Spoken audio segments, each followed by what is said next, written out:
ils sont venus lui adresser un dernier adieu. Comédien et metteur en scène de renom, Robert Hossein s'éteignait le 31 décembre dernier à l'âge de 93 ans.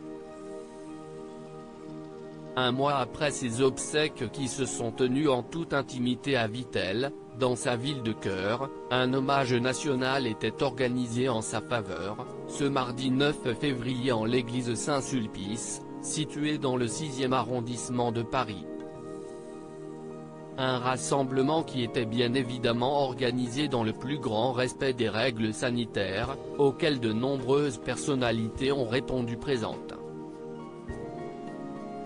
Ainsi, ils étaient une centaine d'invités à assister à cette cérémonie, parmi lesquels, la ministre de la Culture, Roselyne Bachelot, l'ancien ministre Jack Lang, l'ancien patron de France Télévisions Patrick de Caroly, le cinéaste Jacques Weber mais aussi la première dame Brigitte Macron qui s'est montrée très proche et complice avec le réalisateur Claude Lelouch.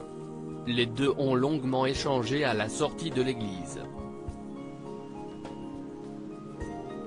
Une cérémonie chargée en émotions comme le rapporte Vosges Matin. Lors de cet hommage, des textes ont été lus en l'honneur de Robert Hossein. L'écrivain et journaliste vosgien Henri-Jean Servat était notamment chargé de lire 3 messages de personnalités qui n'ont pas pu faire le déplacement.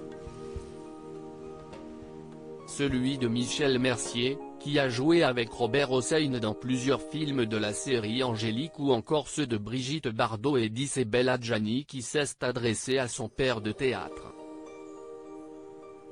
Candice Patou, la veuve de Robert Hossein a elle aussi pris la parole afin de lire une lettre de l'écrivain Frédéric Dard adressée à l'acteur et écrite en 1976, « Nous avions faim de tout, moi la vie me faisait peur, toi elle t'agaçait car elle n'allait pas assez vite.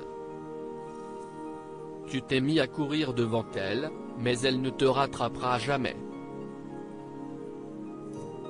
avait-il notamment écrit à l'attention de celui qui l'a toujours admiré. Un moment fort en émotion qui a clôturé la cérémonie.